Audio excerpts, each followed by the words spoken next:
Put on your helmets and buckle your chin straps for the wildest podcast held in the Steel City. Dubs and Chickenhawk will give you a taste of the past in fried jumbo. All right, folks, here we are.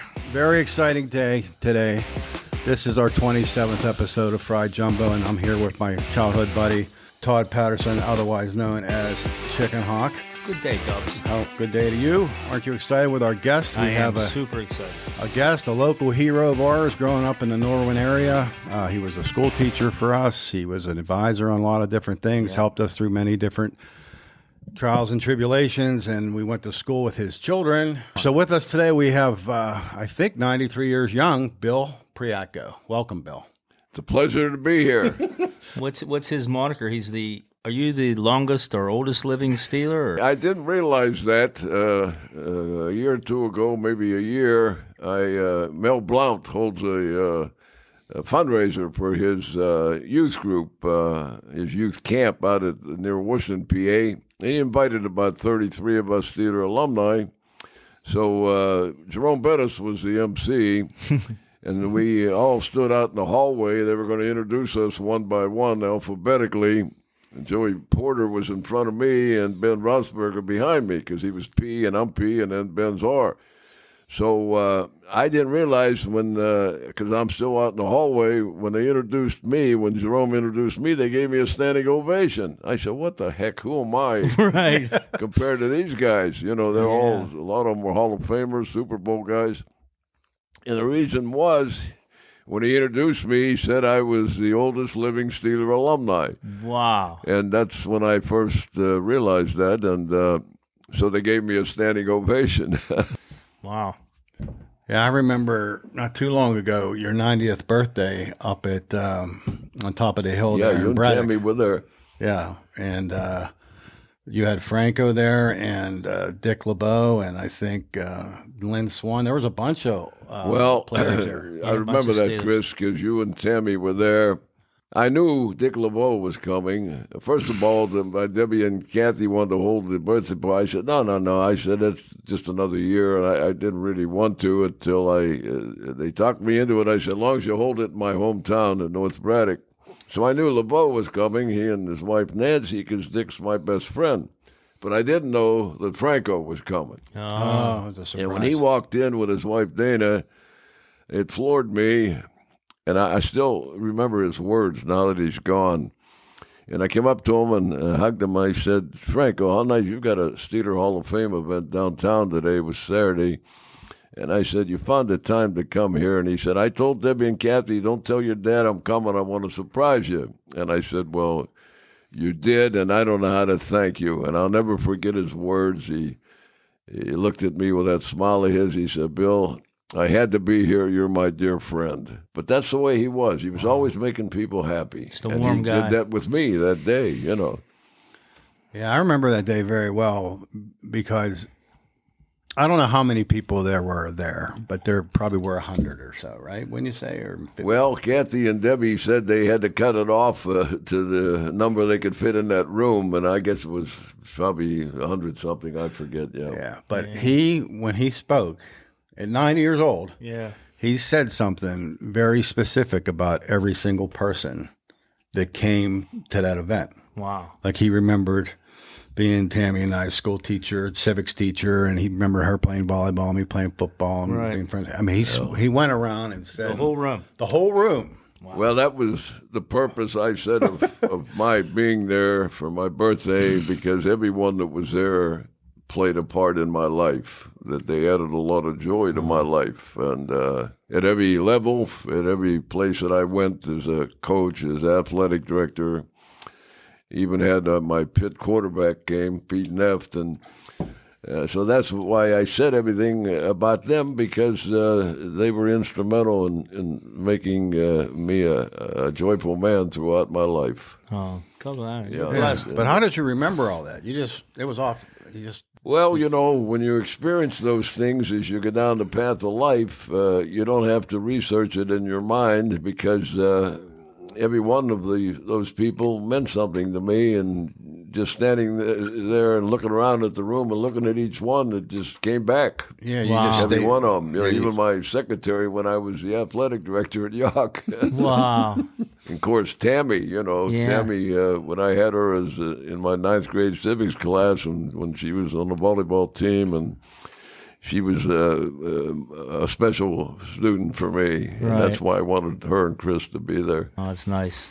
Yeah, he actually gave us a seating chart from 9th grade. Right? No kidding. Yeah, and you know how and he had desks. It was like desk strip Right. on a seating chart, and it was like Belinsky was Yeah. so and so, Fleming, alphabetical. Yeah. And so I have mine, and Tammy has hers. Oh, that's cool. So That's we really have them nice. in our treasures Yeah. that you gave us that 35, 40 years after we were there. Yep. Yep. No, just a great guy. We're honored to have you. It really is. It's and I know a lot of our listeners are going to be really tuned in for your life and your journey. I mean, it's special. So it's different than most people you've met, I'm sure. So we typically start these things off on a lighter note with we're called fried jumbo here because that's what we ate a lot of growing up. Either fried jumbo or some people ate the chipped ham and the what's that ham barbecue. Ham barbecue. Yeah. Ham barbecue. But fried jumbo is not just for lunch. No. Fried jumbo was life. Yeah. It was sustenance. So with you, Bill, we always start the first question. Have you ever had fried jumbo or jumbo in general, and what's your experience with it? My jumbo episode started because of my dear mother. I have to say this first, that my mother was 29 years old when my dad died. 29. She was 29 with 5 of us. Oh, my goodness. I had two sisters and 2 brothers and myself. My dad died. We never realized it until he died. We all said to Mom, Mom, Dad was 47 when he died, and you're 29. We never knew you were 18 years apart. Yeah. We never knew that. And, we never noticed it. And she said, yes. She said, I was 16 and Dad was 34, and we got married. Wow. So she was, the rock in my life growing up because she never remarried, raised the 5 of us, and so many things that she did for us. We were so grateful. And one of the things, she was a great cook. She would make, we had a cherry tree in our backyard. She would make cherry pies. Oh, yeah, picking those She cherries. would sing to me, we're going to bake a cherry pie, Billy boy, Wow. So anyway, one of the meals that she would make was she would chop up in little cubes, jumbo. Huh. Like she would get it in a solid piece, I guess. Yeah, you get that big thing. Yes, and she broke it up into small cubes, and she would scramble eggs and mix the scrambled eggs with those little jumbo cubes. Right. So you were And getting that was our meal. you were getting your protein. We were brought up.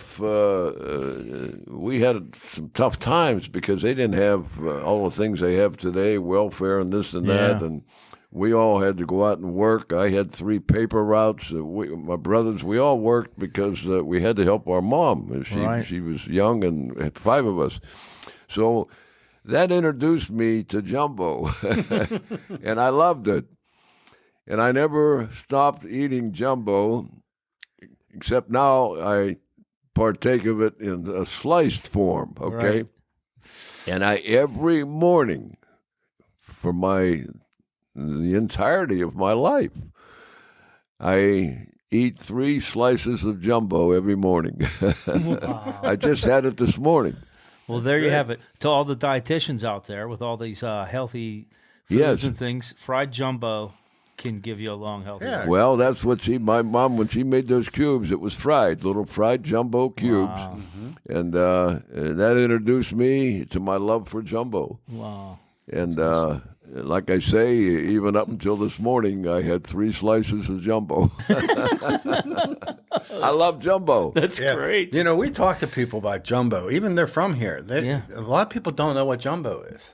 Oh, yeah. They call true. bologna. Yeah, they call it bologna. Yeah, and well, you know what's ironic? My best friend is Dick LeBeau. Yeah. You've heard of Dick LeBeau. Yeah. Dick is not only a great player and coach, he's a wonderful man. He's my best friend. We were roommates and teammates with the Cleveland Browns. And one of his favorite delicatessens is jumbo. Oh, is that right? And he and I talk about it. We talk every week on the phone. We just talked the other night. And we start reminiscing about how he grew up in London, Ohio. He said Bill London was similar to North Braddock, and he's been with me in North Braddock several times. He took a tour with me on my hometown. We had lunch at the Grandview Golf Course, and we started talking about our favorite delicatessen. We were young, and he said, Bill, one of mine is jumbo. I said, Dick, no wonder you and I think alike. Yeah. Yeah, that's amazing. I said, we both have acquired a wonderful taste for jumbo or bologna, whatever. And I said, that's no bologna either. Well, how old is he now? Is he your age? He's 87. He's 87. He turned 87 on September 9th. He golfs every day. He's a great golfer. He beat Arnie Palmer several years ago. He's a great golfer. He could have been in a pro circuit if he was golf pro. But yeah, he turned 87 this past September, but he looks like he's 57, you know. Yeah. He's going to be inducted into the Steeler Hall of Honor this next month, December. Oh, nice. Oh, Yeah, on December 7th, it'll be he and Willie Parker and Jason Gilton and one of the others will be inducted into the Hall of Honor. Does he live in the Pittsburgh area too?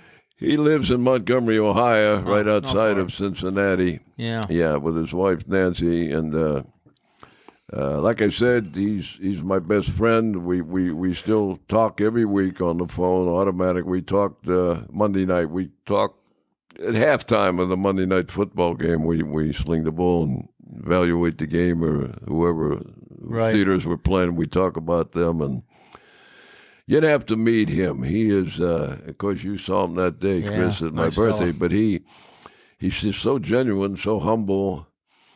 He's a rarity, and you've got to read his new book. It just came out. Hopefully get that. It's a book about his 2008 Steeler defense, which he said is the best he ever coached. It's a great book, and the comments when you read it about his players, every one of them, whether it's Troy Polamalu, Jim Farrier, Ike Taylor, Aaron Smith, Brett Keefe, no matter who it is. Right. And I got to be close to those guys because I was at practice every Friday for 16 years. And it's a wonderful book, and I've never, at the time I was around the NFL, I can say this, and Dick knows it better than anybody, he was there 14 years, that you can respect your coach. Other guys did. Yeah. I don't know of anybody that loved their coach like Dick's players did. And when you read that book, every one of them would say, we just love Coach LeBeau. Wow. Everything about him. Special. It was just because that's the way Dick is. He never chews a guy out. He never raises his voice. He's unusual. And as far as his abilities to be a defensive coach, Joe Theismann said to me one day over in North Hills at a banquet, we started talking about him because his birthday was the same day as LeBeau's. That's how we got talking about it. And he said, let me tell you something I was talking to Joe Musey. Remember the Jeanette coach? Joe and I were standing there talking with Joe Theismann. Never met Joe. He was there to honor Joe Walton, who was being inducted that day. And he said, let me tell you something about LeBeau. He said, he's the best defensive coach in the game of football, not just the NFL. He says the game of football. And I said, I want to tell you something, Joe. I'm very prejudiced, but I agree with you. Yeah, he's something special, man. Yeah, he's something. And we sat up at the Grandview several times and had lunch, and he's a French and Indian war. Oh, is he? Something common with me. He knows everything about the French and Indian. And the French and Indian War was fought right there. Right there. Right there. Where the restaurant is, the golf course. Yeah. And Dick knew that. He knew how many Indians were on this hillside. He looked down the Monongahela River. He said, that's where General Braddock came across right down there. With George Washington. With George Washington when Yeah. he was a colonel then. Yep. And Dick knew all that. He knew everything. I said, Dick, how do you? He said, I studied, Bill. He said, that's my interest. He said, the French and Indian War. So then I caught him by surprise. And I said, Dick, that wasn't the biggest Indian battle ever fought here. And he looked at me, he said, oh, what do you mean, Bill? There was no other Indian battle fought here. I said, oh, yeah. I said, every Friday night during football season when we played the Munhall Indians. he knows so much about the schools around here.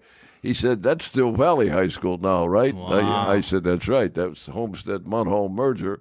But they were the Munhall Indians then, and I said, that was the biggest Indian battle. On this hill, huh? And he laughed about that, yeah. Wow. Wow, that's something. Yeah. So if we back up to when you were starting out in life in North Braddock, you said you had 2 brothers and 2 sisters, right? 2 brothers, 2 sisters, and like you can imagine how tough it was from our mom at 29 with 5 of us. The oldest one was 13, the youngest was 3. My sister Terry, who here and I are the only 2 still living, and so we grew up with a sense of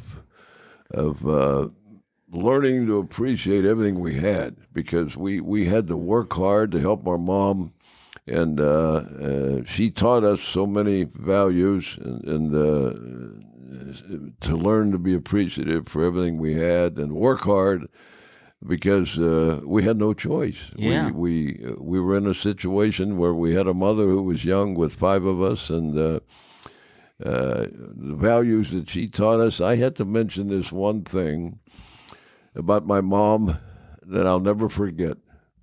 And I say this sometime when I speak at different sports banquets or whatever. I was 10 years old. My mom used to sit in the dining room table every morning and read her Bible every morning. And I'd sit there, watch her, Yeah. And I'm 10 years old. She always called me Billy. And I never forgot this expression she said one morning. She held up the Bible like this, and she said, Billy, this is the truth, and nothing else matters. I never forgot her saying that. This She's is right. the truth, Amen. and nothing else matters.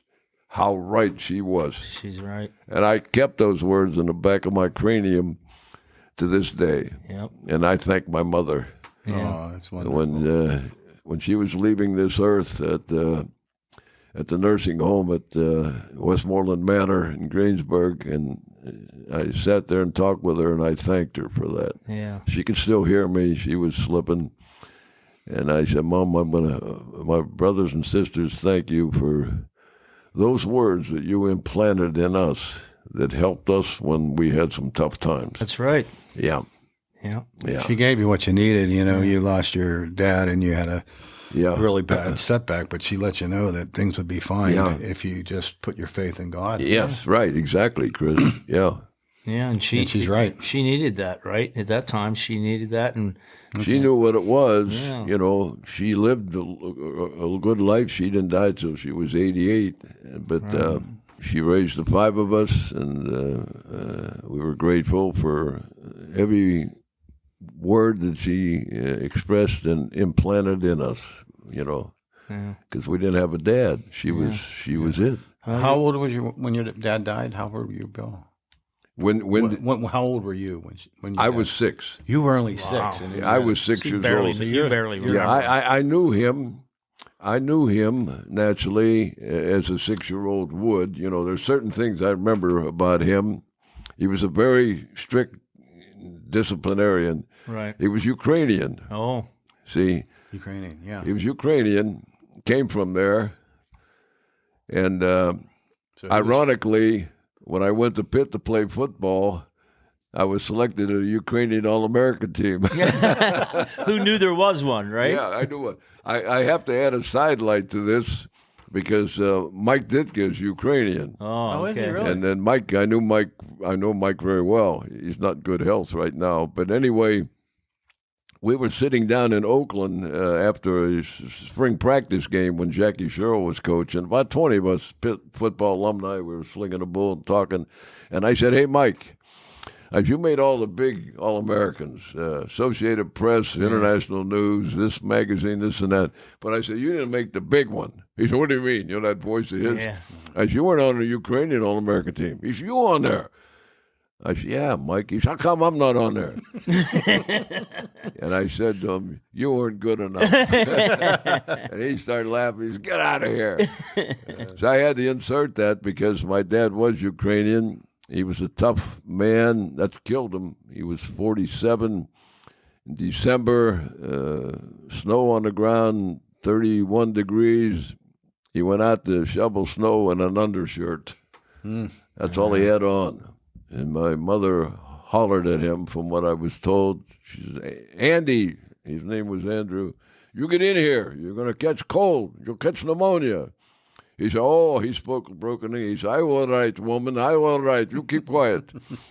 Well, he wasn't all right. No. He got pneumonia and died. No. He got pneumonia and died. Wow. Yeah. Got overheated. And yeah. Did he work in the mill down there? he or- worked in a Braddock mill. Right. Yeah. He worked. He was, he had his own right where the golf course is. Mm-hmm.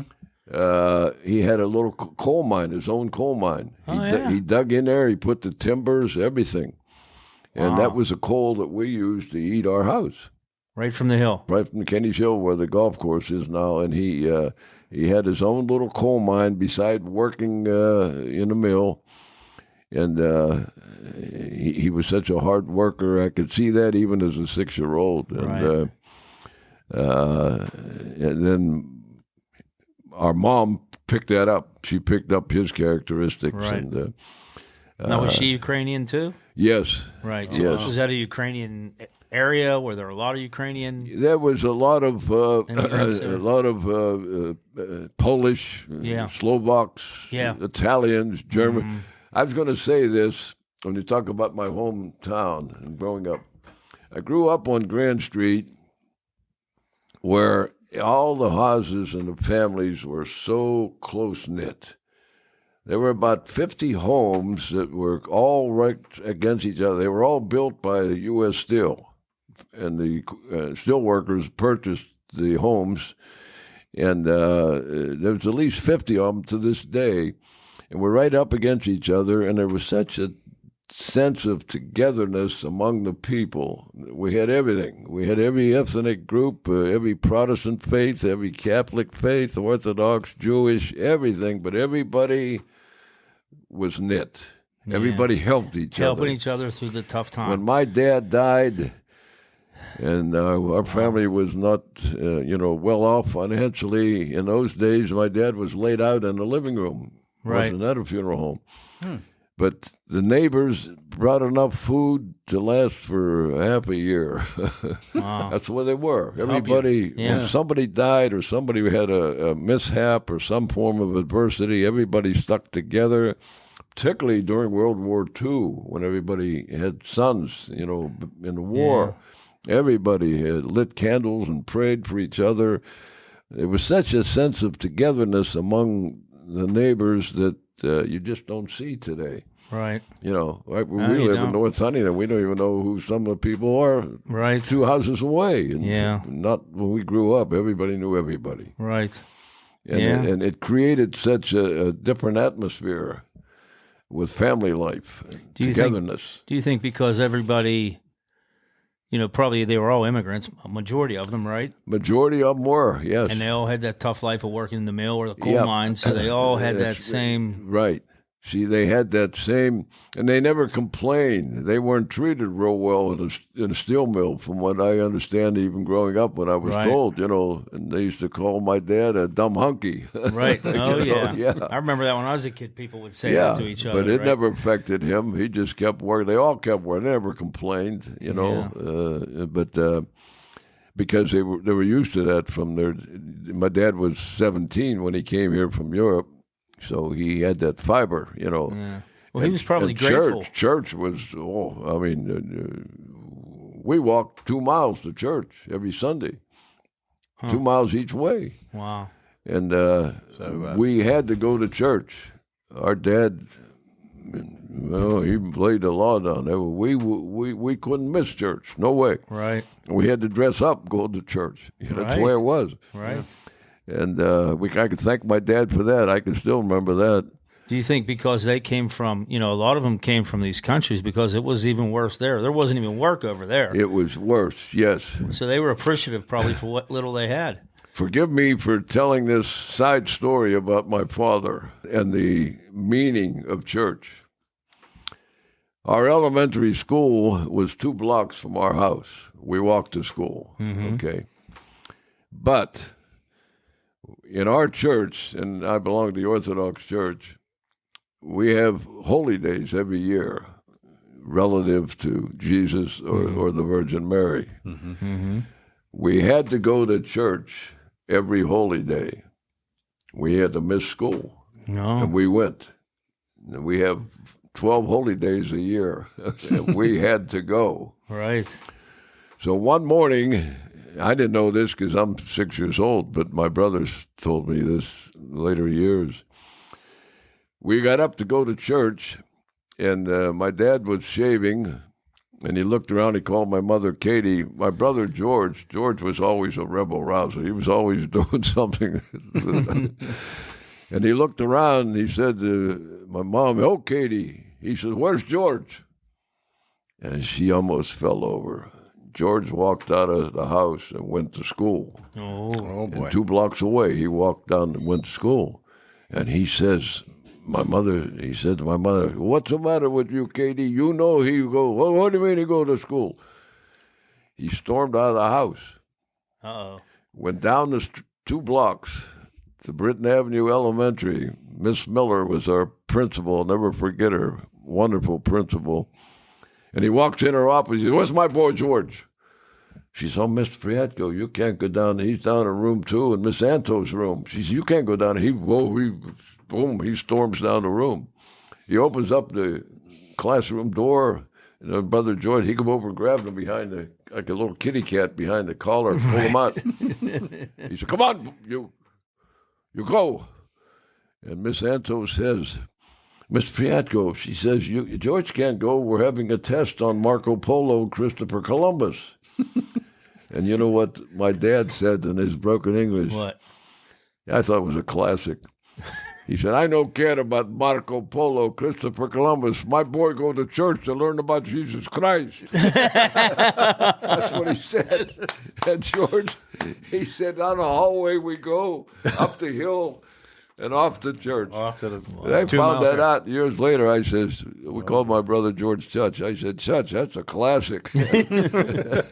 Well, faith played a lot of, was a... But that's the way my Yeah, dad it was. was. He instilled that in us, even though we were young, and the oldest one, 12.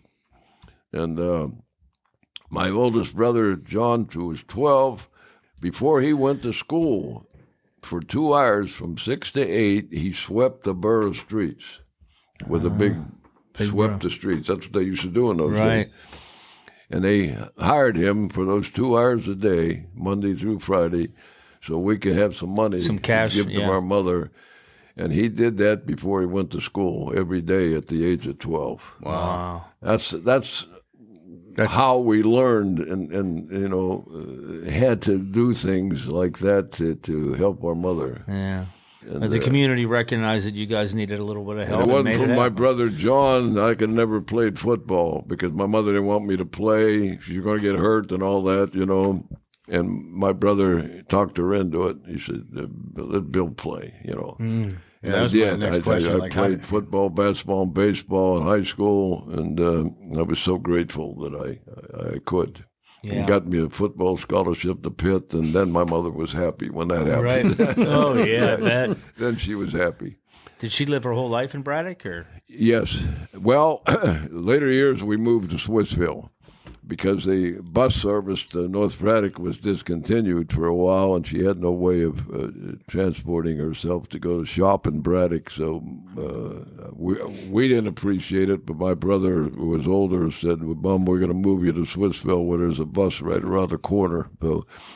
So we left North Braddock to go to Swissville, Yeah. Now, when you were a kid, did you play football in the streets too with other kids, or was it just all organized sports through the school? Chris, I'm glad you mentioned that. We played on a corner a lot, and I mean it was 10 on the Richter scale when we went at it. We're 10, 11 years old. Yeah. And it was supposed to be touch football, but it was more than that. It was and that's where we learned to compete on that corner lot on Grand Street in North Braddock.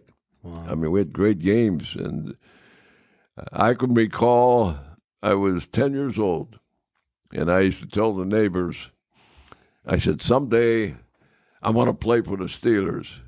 And they used to say, that little skinny Priatko kid thinks he's going to play for the Steelers. That's what they would say. I could hear them. Right. I said, how blessed could I be? Yeah.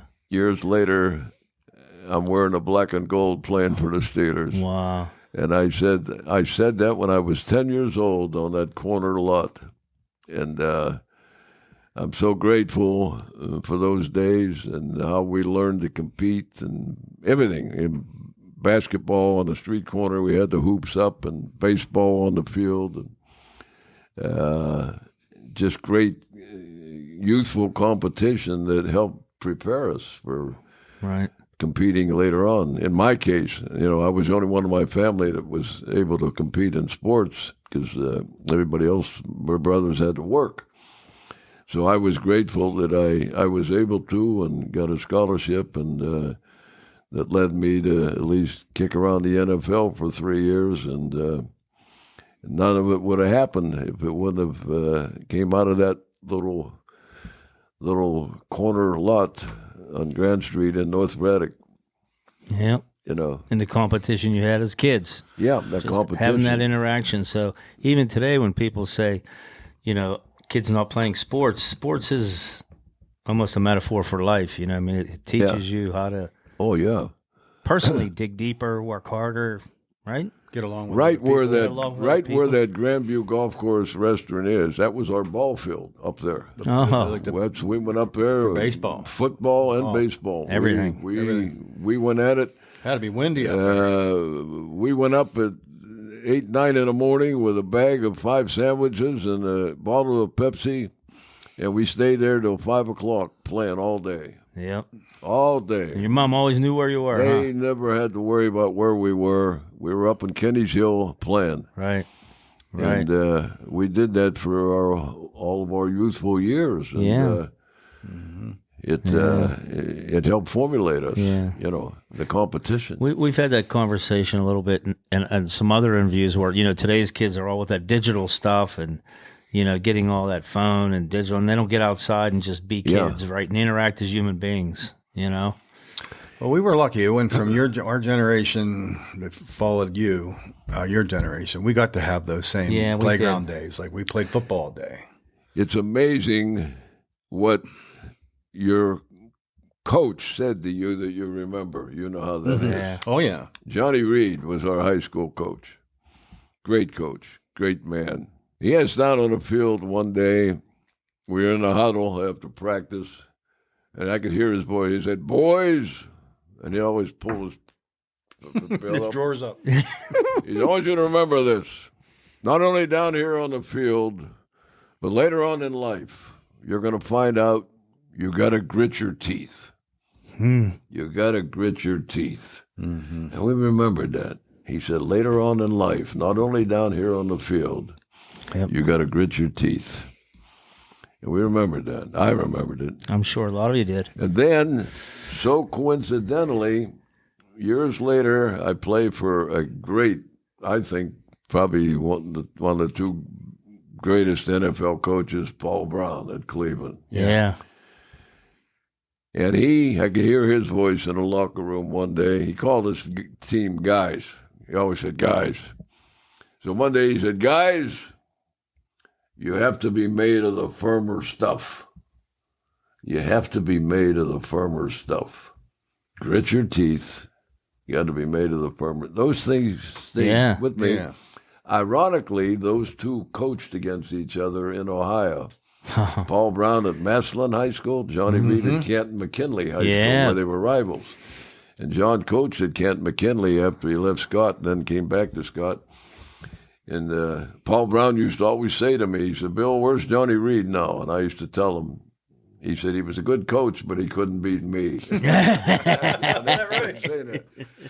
Are both? I know Maslin's still around. Is the other one? Yeah, Cam Massillon McKinley. still has great Oh, football. great football. Cam McKinley's still there. He won 10 straight state titles at Massillon. Paul Wow. Brown. Yeah, Cleveland had a lot of those days. It was a good town for football. Yeah. Yeah, it's a shout out to my relatives out there, the Trebbits. They had all kinds of football teams in Cleveland. And that's where, when I was at Cleveland, I was blessed to meet two men who became great friends. One of them was Dick LeBeau, and the other one was Chuck Knoll. Oh, wow. Chuck and I were teammates. In fact, I felt honored that Chuck retired after 7 years to go into coaching in the NFL. And the next year, when he left, Paul Brown gave me his number. Oh, He's number 65. yeah. He said, "You and Chuck have same characteristics." I felt honored. And I said that to Chuck one day, and he said, "Bill," I said, "Chuck, I could never fit your shoes and wear your number, but Paul gave me your number." And I said, "I'm honored that I wore your number." Yeah. Now, why'd you go to Cleveland? I mean, you left Pittsburgh and then you moved on to Cleveland. I guess in those days you didn't go to a team clear across the country because it cost you money, right? Yeah, the reason I did, and it was economics. Sure. And I didn't want to look at it that way. I'm making, my first year with the Steelers, I'm making $5,000. That's what it was. Right. They gave me a $500 raise the next year to $55,000. I had an off-season job with the Wrigley Company, Wrigley Gum, chewing gum. I made $15,000 plus expenses and a company car Wow. in the off-season. Me 3 times. And when you got a wife and family, you know, I started thinking, you know, 5,500 versus 15,000. Well, it was more than it was 15,000 salary, but when you added expenses in my car, Jeez. it was, you know. So I didn't go back the next year with the Steelers, but I missed it. And after 1 year, and when I got a call from Paul Brown, it said Chuck Knoll just retired. I need a linebacker, and that was it. Went up to Cleveland. I went up to Cleveland, so that's how that happened. Yeah.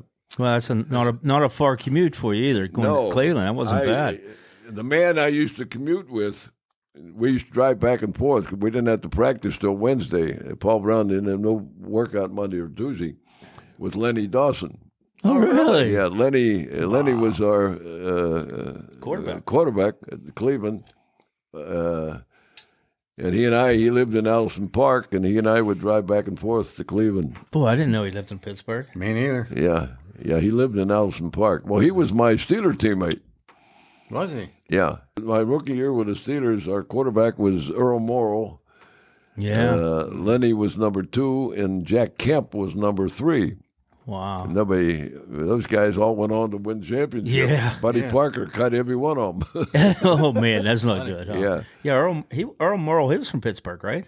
No. Earl I thought played he at was. Michigan State. He played 19 years.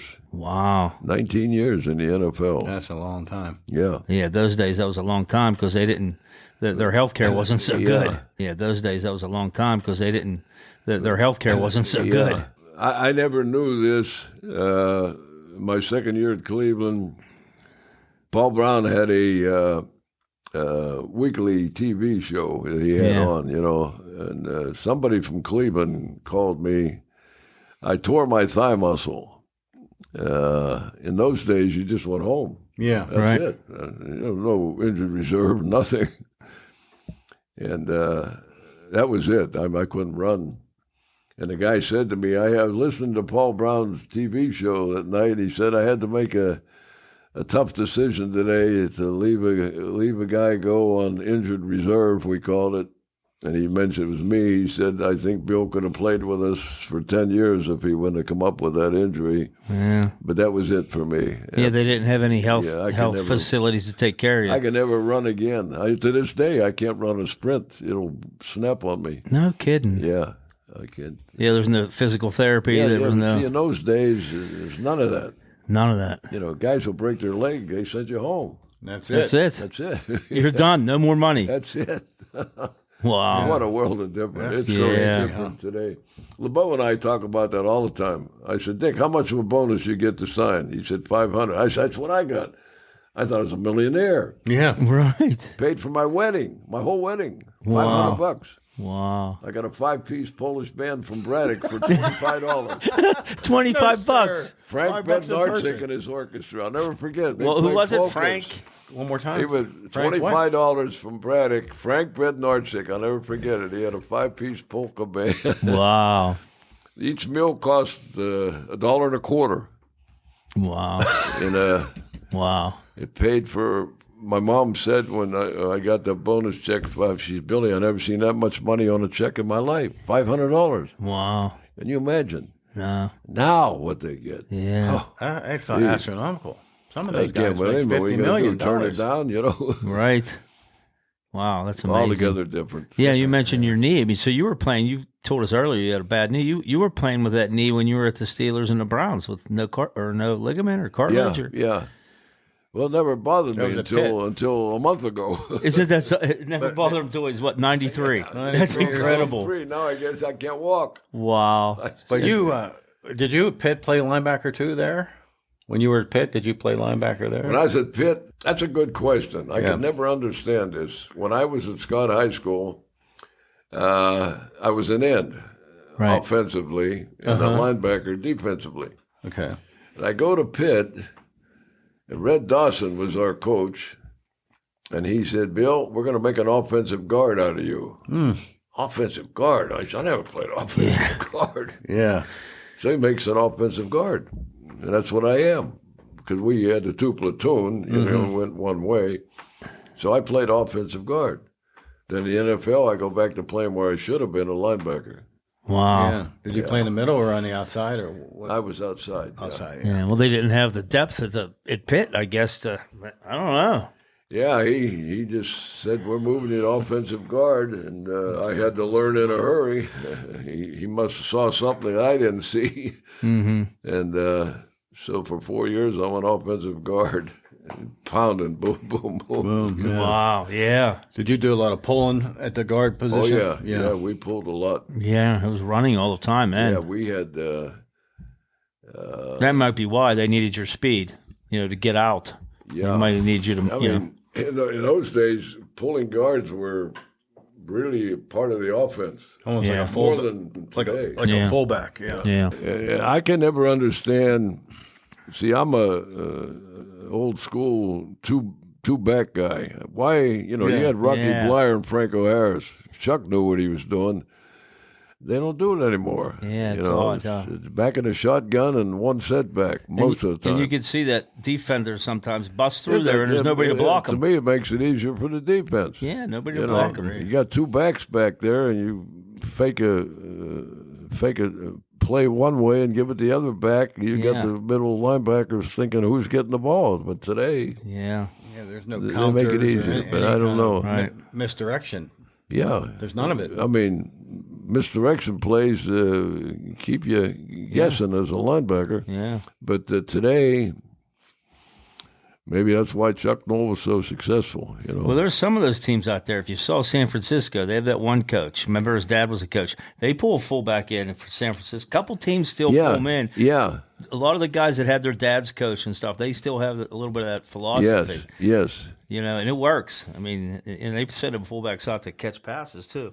Hey, Right. I got to ask you, when you were a kid playing football, what kind of unis did you have? What kind of uniforms? Did you have because you didn't have what they have today. Helmet-wise and everything. I can remember this. We were kids, again, on that corner lot.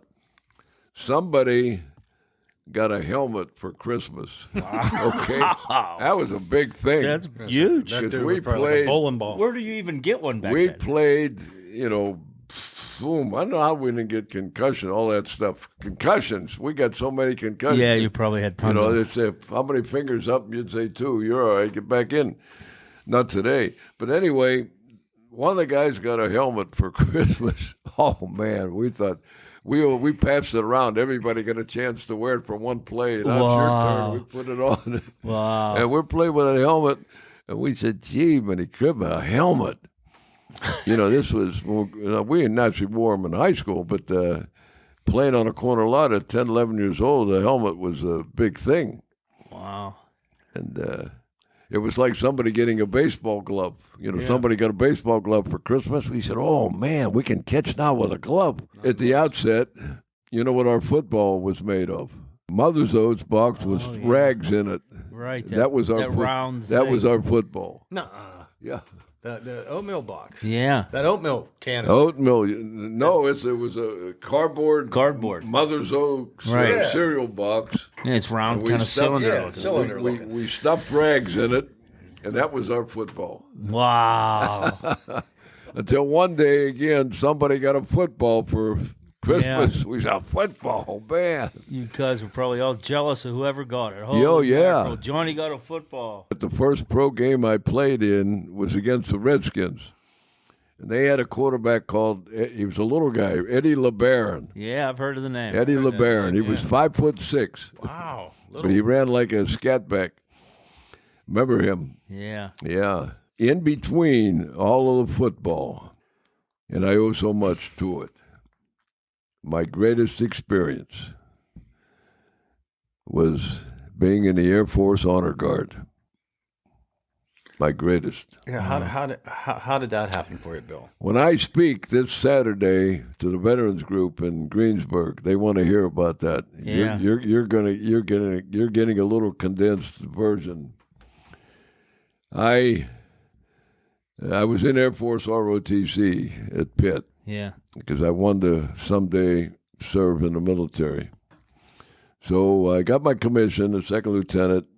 And they sent me eventually to Bowling Air Force Base in Washington, D.C. to play football.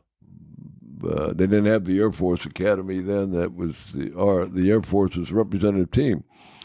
And they handpicked the guys. 10 out of our starting 11 already played a year of pro football. We were loaded. We won the National Service Championship. But anyway, my main duty was to be in the Air Force Honor Guard, and I was the officer in charge of funerals at Arlington Cemetery. Oh my! Wow. Nothing equaled that. Not even close. For 2 years and 7 months, I was in the Air Force, and that was in between my plan. I could have, if I would have been in the Air Force, I'd have played some more years, but I didn't care. I enjoyed the Air Force. And conducting funerals at Arlington, I can't describe it. 2 years and 7 months, I guess I performed over 1,000 funerals. And so nostalgic. The sound of taps through Arlington, I had to present the flag to the next of kin. It's very emotional. You had to do everything with dignity, professional. It's the greatest experience of my life, of conducting Air Force funerals at Arlington Cemetery. And along with it, they assigned me to President Eisenhower's Honor Guard.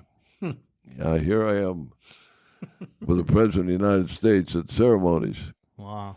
So my duty at that time was with my troops would be at the Washington National Airport, Reagan International now. Mm-hmm. Whenever an incoming VIP would come in to Washington, D.C., President Eisenhower would greet them at the airport. Whether it was a prime minister or a president of a country. So I had to be there with my honor guard, naturally, at the airport. But before the aircraft would come in, would be waiting for the aircraft to come in. President Eisenhower's maybe from me to the tripod away, and he'd come over and start chatting with me, okay? And he'd say, "Good morning, Lieutenant. How are you?" I said, "Fine, sir." Wow. "Beautiful morning, isn't it?" I said, "Yes, sir." He knew I was playing football at bowling, so he played football at West Point, so we'd talk a little football. Wow. They did that numerous times with ceremonies, 40, 50 times anyway, over 2.5 years. So I'm in my office, at the Honor Guard office at bowling, and my commander calls me in, and he said, "Bill, we just got a call from the Department of Defense, and President Eisenhower wants you to be in charge of his Honor Guard at his inaugural ball at the Mayflower Hotel in January of 57 it was. He was going to be inducted for his second term." And I couldn't believe it. And he said, "Yep, he wants you to." They pick 11 enlisted men from the Army, Navy, Air Force, and Marines, and you'll be the officer in charge and form an honor cordon around the presidential box. Wow. At the inaugural ball. I said, "Gee, man, crib, how'd a little kid from North Braddock get to do this?" Oh, right. Right. So I'm at the inaugural ball, and I'll never forget it. Never could hear it. He walked in with his wife, Mamie Eisenhower, and they play that Hail to the Chief, for the president. And I got to call my men to attention, and it was a feeling that I can't describe. I said, "Here I am, calling in my Honor Guard troops to attention for President Eisenhower's inaugural ball." Wow. Wow. And then when it was over, Lawrence Welk's orchestra was playing at the ball. Wow, Lawrence And Welk. he came up to me. He said, "Lieutenant, your troops are really sharp." I said, "Thank you, sir." And he introduces me to his champagne lady, Alice Lawn. I don't know if you ever heard of her. No. She was the champagne lady on TV. Really? And I said, how lucky can I be Yeah. to have this happen to me, again, and a little kid from North Braddock, to be in charge of President Eisenhower's Honor Guard, and he personally requested that I be selected for that position.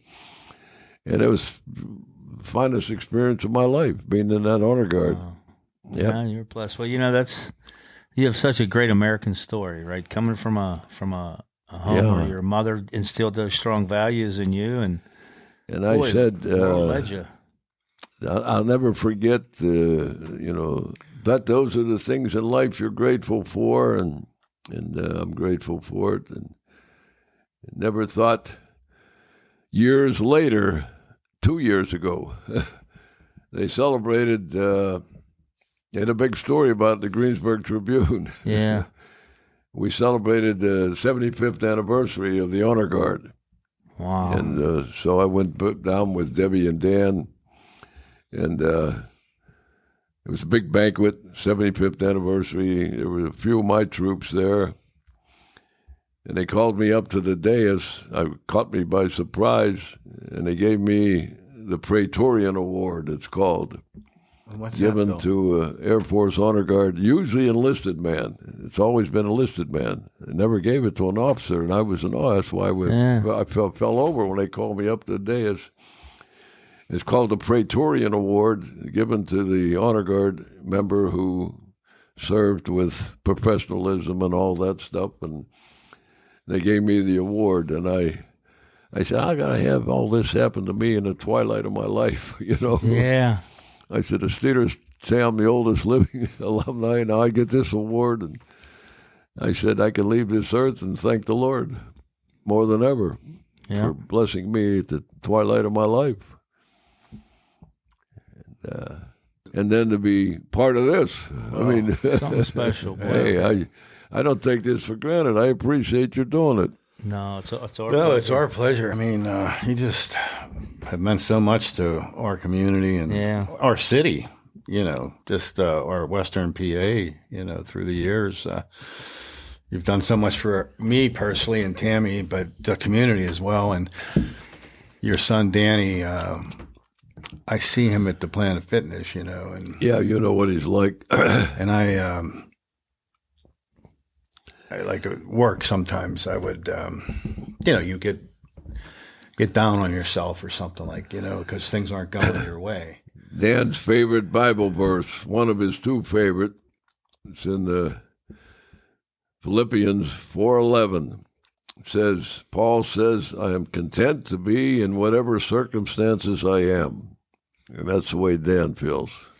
He said, I am what I am. It happened, and I have to be content with whatever. It comes back to what your mother said, right? It's all. Yeah. My son David, you remember David? Oh, yeah, David, we did well. played football with David. Yeah, he's in between our age group. David's going through a similar challenge right now. He is? Yeah. What happened? And I'm going to mention this. You're going to get a sneak preview of what I'm going to say Saturday night to the veterans this group of veterans are veterans who've had strife in their life. They were in combat. They're experiencing anxiety, depression, sometimes even suicide. Sure. And they want me to speak to them to try to, help them in some form. And I'm going to mention this about David because he's a combat veteran. Like Dan, he graduated from West Point. So David was in Iraq 4 times. Wow. Okay, wow. As an infantry officer.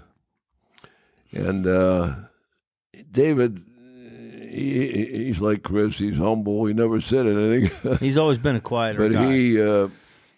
But he was a recipient of 4 Bronze Stars for valor. He was in Iraq 4 times in combat. It's pretty tough situations, we found out later on. But he never told us he got these medals. But anyway, the Veteran Administration have statistics now that show that soldiers who were in Iraq, because of the environment of oil well fires, other fires, the environment in Iraq with sand, everything, they have statistics that show so many of the soldiers have lymphoma of the eye, cancer of the eye. Huh.